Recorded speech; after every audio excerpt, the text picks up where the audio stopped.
तो हम अपने जीवन में अशुभ कर्म से हम वंचित हो जाए और शुभ कर्म को अपने जीवन में उतारे। शुभ कर्म का मतलब होता है जो हम अपने जीवन में देश हित के लिए काम करें, परिवार हित के लिए काम करें, संसार हित के लिए काम करें और एक दूसरे के प्रति हमें समर्पित की भाव होना चाहिए, सेवा का भाव होना चाहिए। तब हम और आप जो है वास्तविक में मानवीय गुण से भरे हुए हैं। तो सत्य अपने आप में सत्य होता है, तो अपने जीवन में सत्य से हम लोगों को कभी पीछे नहीं हटना है। झूठे कर्म को छोड़ करके झूठे विचार को, झूठे अंधविश्वास से हम लोगों को बचने की जरूरत है।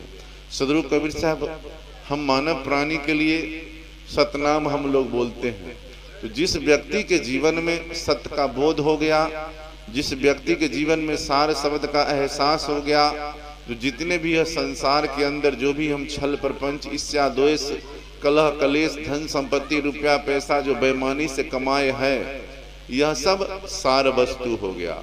और जो हम मेहनत से कमाए हैं वह हमारे जीवन में सार शब्द हो गया, सार वस्तु हो गया। तो आसार से हम लोगों को बचने की जरूरत है। अगर अपने जीवन में अगर आपका आसार से अगर लगाव हो गया तो आपका जीवन जो है बेकार चला जाएगा, आपका जीवन जो है व्यर्थ चला जाएगा, निरर्थक चला जाएगा, आपका जीवन सार्थक नहीं हो पाएगा। तो सार शब्द हम लोगों को जानने की जरूरत है। और यह सार शब्द कहाँ मिलेगा? संत गुरुजन के शरण में। क्योंकि हम लोग सुनते हैं सत्संग में, साधु ऐसा चाहिए जैसा सूप सुहाए, असार सार को गही रहे, थोथा दियो उड़ाए। तो हमें वैसे व्यक्ति का संगत करना है, वैसे व्यक्ति के शरण में जाना है जो हमारे जीवन में जो राग रहित हमारा जीवन हो जाए, हमारे जीवन में द्वेष रहित हो जाए, ईर्ष्या रहित हो जाए, लोभ मोह रहित हो जाए। ऐसे गुरुजन के शरण में हमें जाने की जरूरत है, जिससे हम प्रयास करें तो अपने जीवन में एक एक बिंदु पे अगर हम काम करना शुरू कर दे तो हमारा जीवन जो है अच्छा बन सकता है। नहीं तो यह जन्म मरण का चक्कर आपका कुछ लगा हुआ ही रह जाएगा। फिर आप ना जाने 84 की धारा में आपको बहना पड़ जाएगा। तो सार शब्द को हम अपने जीवन में उतारने की जरूरत है।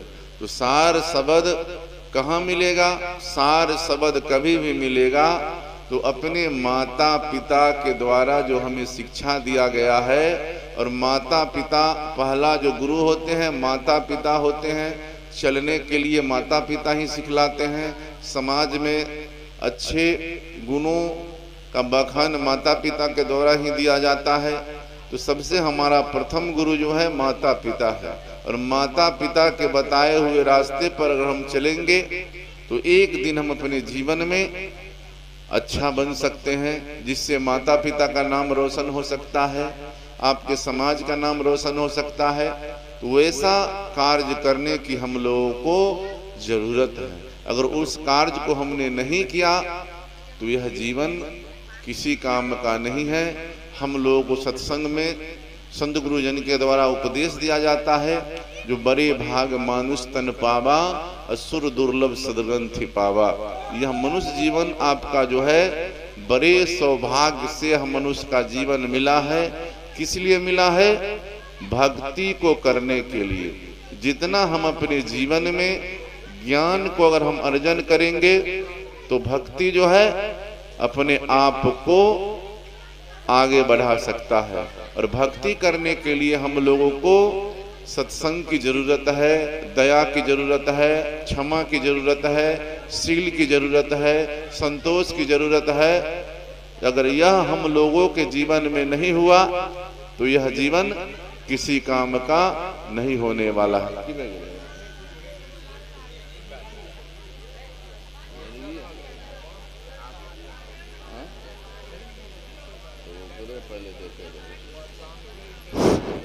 बोलिए सदगुरु कबीर साहेब की।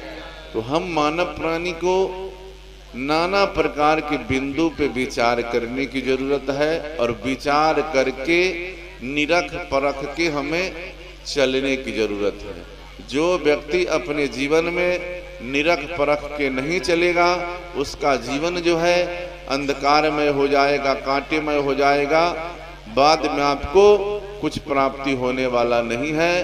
तो इसी जीवन में, यह जीवन आपको दोबारा मिलने वाला नहीं है। इसी जीवन में आप जो चाहे अर्जन कर सकते हैं, धन को भी अर्जन कर सकते हैं, ज्ञान को भी अर्जन कर सकते हैं, भक्ति को भी अर्जन कर सकते हैं, बुद्धि विवेक को भी अर्जन कर सकते हैं, ज्ञान साधना को भी अर्जन कर सकते हैं। जो चाहे यह मनुष्य जीवन में आप अर्जन कर सकते हैं, क्योंकि यह जीवन आपको दोबारा मिलने वाला नहीं है। इसी जीवन में आप जो चाहे कर सकते हैं। तो हमें विचार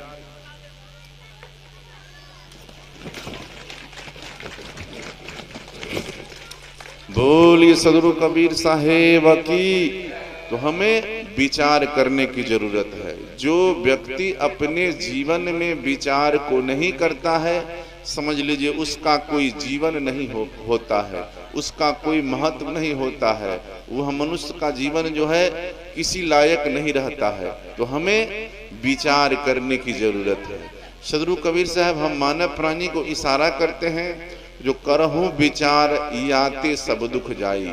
जो व्यक्ति अपने जीवन में विचार को करता है, विचार को समझता है, उसके जीवन में समझ लीजिए दुख से निवृत्ति हो जाता है, उसके जीवन का दुख दर्द कलेश समाप्त हो जाता है।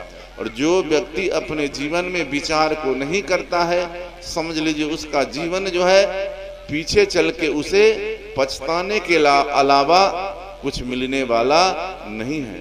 सदगुरु कबीर साहब इशारा किए हैं, जो आगे न आए पीछे पछताए, मानव का ये भूल है, जैसी करनी वैसी भरनी दुनिया का वसूल है। तो हम लोग अगर किसी भी काम को करने से पहले, किसी भी विचार को करने से पहले अगर उस पर हम निरख परख करके नहीं चलेंगे, निरख परख के विचार नहीं करेंगे, तो हमें क्या होगा, पीछे पछताना पड़ेगा। और पछताने से हमारे जीवन में कुछ लाभ मिलने वाला नहीं है।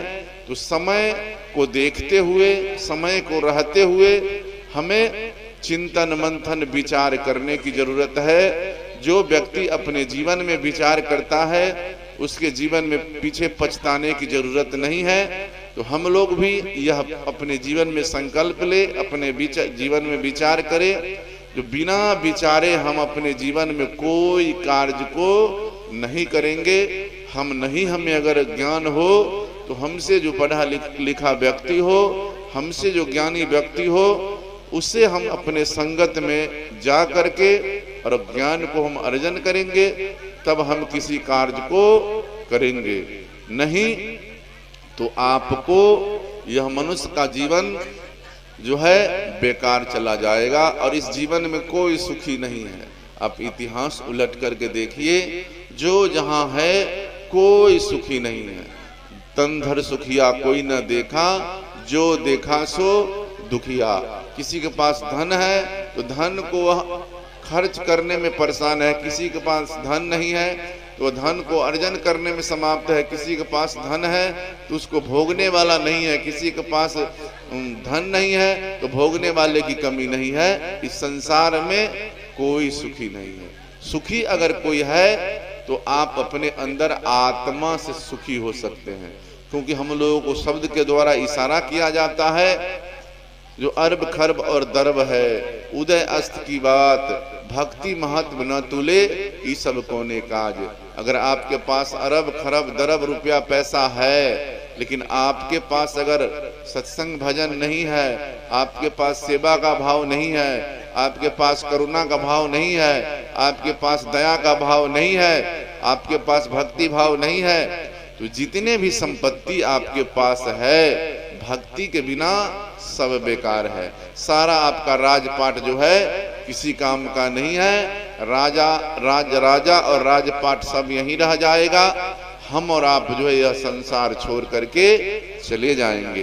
तो जब तक यह शरीर में बोलने वाला सत्ता है, बोलने वाला जीवात्मा है, बोलने वाला पुरुष है, बोलने वाला राम है, तब तक आप जितना बन सके अपने तन से, अपने मन से, अपने धन से जितना बन पड़े हम परोपकार का काम करें। परोपकार का मतलब होता है दूसरे को सहयोग करना, दूसरे के दुख से दुखी होना, दूसरे के सुख दुख में साथ होना, यही परोपकार है।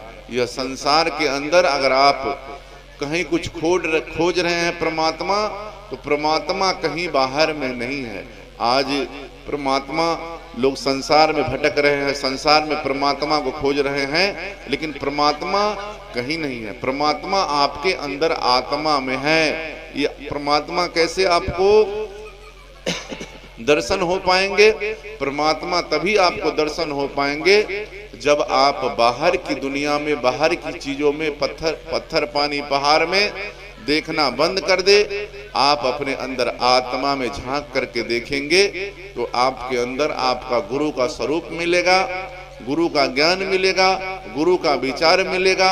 उसको आप अपने जीवन में उतार लेंगे, आपे आप हमारा आप जो है परमात्मा हो जाएंगे। और यह संभव तभी है आप अपने जीवन में जो आपका जो शरीर के अंदर जो आत्मा है, आत्मा को पवित्र करने की जरूरत है। जैसे हम लोग सुनते हैं जो तन पवित्र तीर्थ किया, कर पवित्र किया दान। तो अपने जीवन में तन हमारा तभी पवित्र होगा जब हम सत्संग में जाएंगे, संत महापुरुषों का संगत करेंगे, तभी हमारा तन मन और शरीर पवित्र होगा।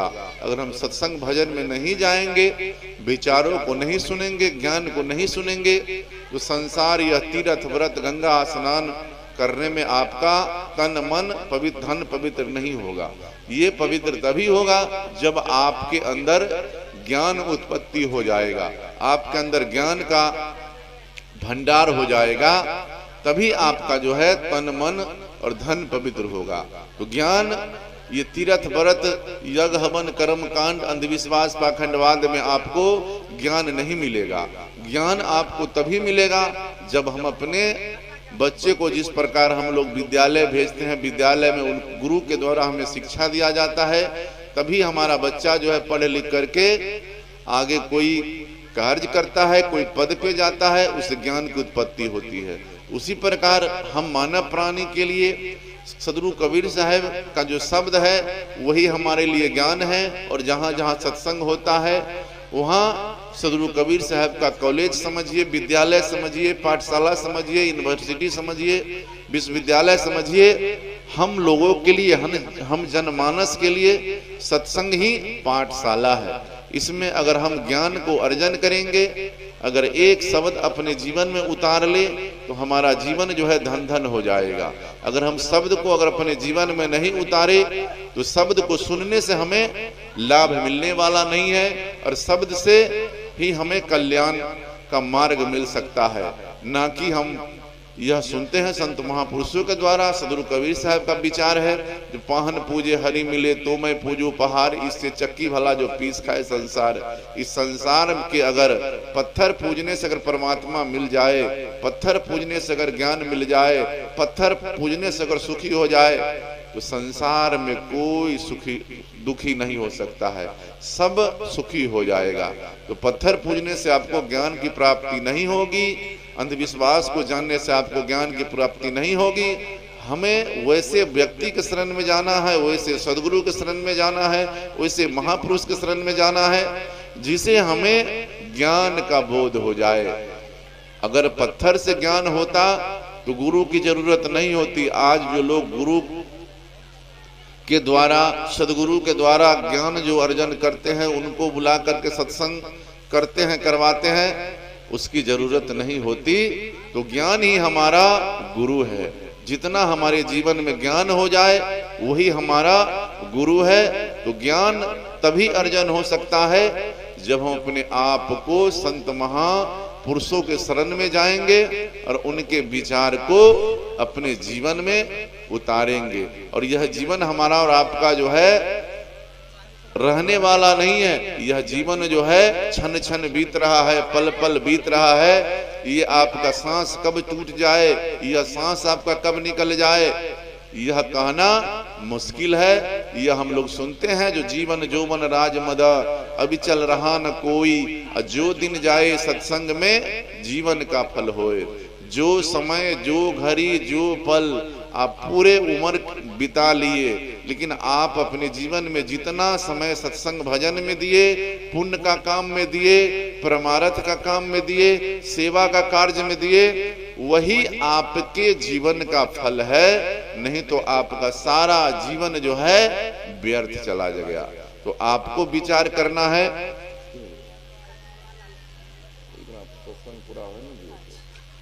बोलिए सदगुरु कबीर साहेब की। तो अपने जीवन में हमें विचार करने की जरूरत है। जो समय हम सत्संग भजन में देंगे वही हमारे जीवन का फल है, दूसरा कोई फल नहीं है। और कबीर पंथी बनना ये साधारण बात नहीं है। सदगुरु कबीर साहब का इशारा है, जो आना कबीर पंथ में खाला का घर नहीं, आएगा जो कोई सुर नर जिसे दुनिया का डर नहीं। कबीर पंथ में वही आ सकता है जिसको दुनिया से डर नहीं है, जो सूर है, वीर है। नर मतलब मनुष्य होता है, तो वही नर आ सकता है जिसको दुनिया से डर नहीं है। जो दुनिया से डरेगा, संसार की बातों को मानेगा, संसार के लोगों को समझेगा, वह कबीर पंथी नहीं बन सकता है।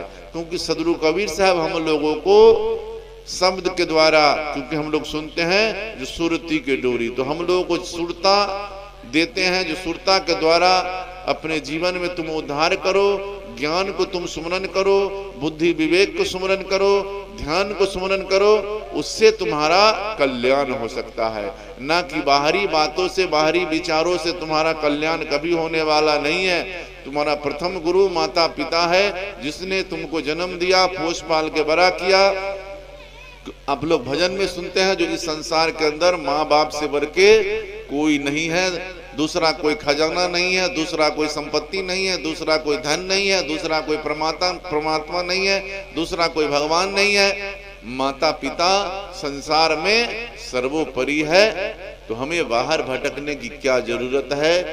बाहर में कहीं कुछ नहीं है।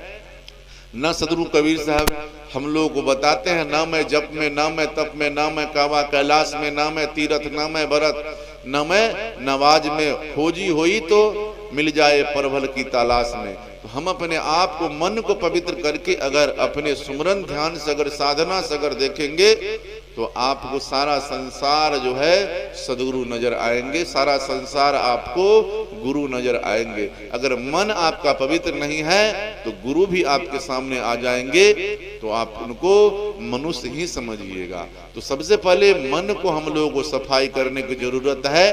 तो मन हमारा जो सफाई होगा, कैसे होगा?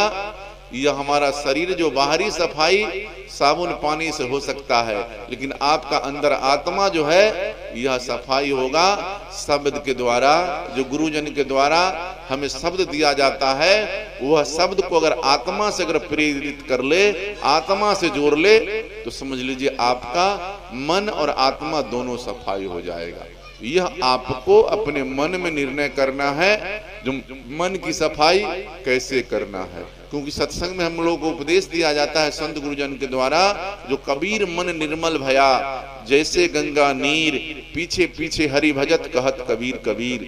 अपने जीवन में मन को अगर निर्मल कर लेंगे, विचार को निर्मल कर लेंगे, स्वभाव को निर्मल कर लेंगे, अपने रहनी वृत्ति को निर्मल कर लेंगे, वैसे गुरु भक्त को, वैसे साधक को, वैसे मानव को, वैसे संत को परमात्मा खोजते हैं। जो तुम हमारे शरण में रहो, तुम हमारे सानिध्य में रहो, तुम हमारी भक्ति करो, तुम हमारे बताए हुए रास्ता पर चलो, वैसे भक्त को सारे संसार कि जितने भी गुरुजन हैं, जितने भी सदगुरु हैं, सब तलाश करते हैं। जैसे समाज में जो व्यक्ति समाज सेवी होता है, जो समाज के लिए काम करता है, वैसे व्यक्ति को पूरे समाज का लोग उस पर ध्यान रखते हैं और पूरे समाज का लोग उसे सहयोग देते हैं और उनसे सहयोग लेते हैं। तो उसी प्रकार हम लोगों को भी यह विचार रखना है, जो हम अपने जीवन में वैसे भक्ति को अपने जीवन में अर्जन करें, वैसे विचार को बनाए जिससे हमारा कल्याण तो हो, जनहित की बात हो, जन भी कल्याण हो।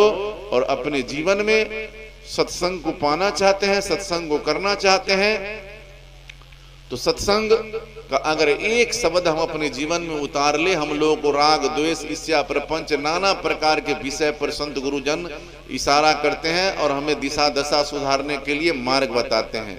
लेकिन हम लोग अगर चाहें तो एक शब्द को अगर गुरुदेव का तामे अनंत विचार था के मुनिवर पंडित वेदों न पावे पार, अगर हम सत्संग का एक शब्द हम झूठ बोलना छोड़ दे, प्रपंच करना छोड़ दे, एक दूसरे को लड़ना छोड़ दे, द्वेष छोड़ दे, एक शब्द हम गुरुदेव का छोड़ ले तो दुनिया का अनंत विचार है उससे काम नहीं होगा।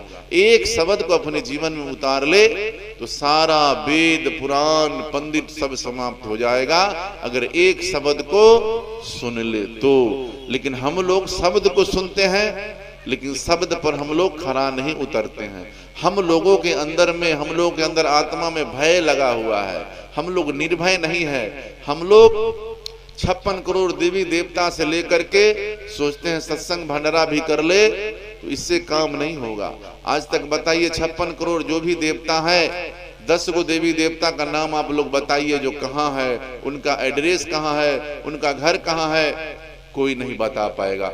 फिर हम लोग सिर्फ जो है मनुष्य के द्वारा कल्पना किया हुआ 56 करोड़ देवता की बात करते हैं। देवता का मतलब होता है जिसके अंदर विचार हो देवता जैसा। जैसे हम लोग राम भगवान को कहते हैं, कृष्ण भगवान को कहते हैं, सदगुरु कबीर साहब को कहते हैं, संत रविदास जी को कहते हैं, मीरा को कहते हैं, इंद्रमती को कहते हैं, खेमसरी को कहते हैं। ये सबका विचार हम लोग अपने जीवन में उतार ले तो समझ लीजिए आप ही इंद्रमती है, आप ही खेमसरी है, आप ही मीरा है, आप ही झांसी की रानी है, आप ही कबीर साहब है, आप ही राम है। आप अपने कर्म के द्वारा आप भी भगवान बन सकते हैं। ऐसा नहीं है जो आप भगवान नहीं है। जितने भी इस पंडाल के अंदर बैठे हुए हैं, चाहे वह नर हो या नारी हो, सब भगवान है, सब परमात्मा का अंश है, सब परमात्मा का रूप है। आप लोग अपने ज्ञान के द्वारा वैसा बने तो हम सब भगवान हैं। बाहर में भगवान खोजने की जरूरत नहीं है। जो शरीर को चलाने वाला है उसी को भगवान कहते हैं, जो धन को चलाता है उसे धनवान कहते हैं, जो बल को चलाता है उसे बलवान कहते हैं, जो विद्या को चलाता है उसे विद्वान कहते हैं। उसी प्रकार हम लोग भी अगर शरीर में अच्छे विचार उत्पन्न करना शुरू कर दे, अच्छा आपका स्वभाव हो जाए, अच्छा आपका विचार हो जाए तो आप भी भगवान बन सकते हैं अपने कर्म के द्वारा। न कि आप रूप बना ले तो उससे भगवान नहीं हो सकते हैं, भेष बना ले इससे भगवान नहीं हो सकते हैं। जब भी हम लोग बनेंगे तो अपने कर्म से। किसी नीतिकारों ने कहा है, कर्म तेरा अच्छा है तो किस्मत तेरी दासी है, अब मन तेरा साफ है तो घर में मथुरा काशी है। अगर आप कहीं भी चले जाए, आपका मन अगर ठीक नहीं है तो आपको एरोप्लेन में भी अगर चढ़ा दिया जाए तो आपको वह जहर लगेगा, उसमें भी आपको घुटन लगेगा, उसमें भी आपको जलन लगेगा। अगर आपका मन और आत्मा पवित्र हो जाए तो आपको कहीं भी छोड़ दे, आपका मन जो है विचलित नहीं होगा, आपका मन जो है विकृति की ओर नहीं जाएगा। तो हम लोगों को मन को निर्मल करना है शब्द के द्वारा, अपने घर परिवार को तीर्थ बनाना है, अपने समाज को तीर्थ बनाना है, अपने मन मंदिर को तीर्थ बनाना है। और मन के अंदर जो अहंकार रूपी जो मंदिर बना हुआ है, अहंकार रूपी जो विचार बना हुआ है, इससे हम लोगों को बाहर निकलने की जरूरत है। और सदगुरु कबीर साहब से दर्शन करना चाहते हैं, अपने इष्ट से दर्शन करना चाहते हैं तो क्या करना है? जब दर्शन को दिल चाहत है तो दर्पण को माजत रहिए जी, और दर्पण में लागत है काई तो दरस कहां से पाई। हम अपनी यह शरीर रूपी जो दर्पण है, इस शरीर को हम लोग बाहरी सफाई करते हैं, अंदर की सफाई हम लोगों को ज्ञान के द्वारा होनी चाहिए। तभी हम लोगों को संत गुरुजन का दर्शन होगा, उनके विचारों को अपने जीवन में उतारेंगे तभी हमारा कल्याण होगा। इतना ही शब्दों के साथ हम अपनी वाणी को विराम देते हैं। बोलिए सदगुरु कबीर साहेब की, संत समाज की, सत्संग कराने वाले की, उनके कुल परिवार की, मेघोना ग्राम की।